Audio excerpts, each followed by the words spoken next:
Najnovšia informácia je o preplácaní telefónnych účtoch rodiny Šimečkovcov. Myslím, že niekde spomenul líder Progresívneho Slovenska, že 29-ročný teda dával preplácať účty svojim rodičom, lebo že to bolo vlastne ešte, neviem ako presne, aby som zase nepovedala, to som len počula, že teda asi bolo niečo ako dieťa, že teda neviem, koľko vy máte rokov. 30.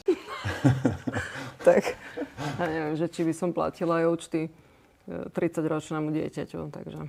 Tak ale tomu neplatili účty rodičia, tomu platili účty štát, kvázi. Áno. To sa platilo z toho občianskeho združenia, nie?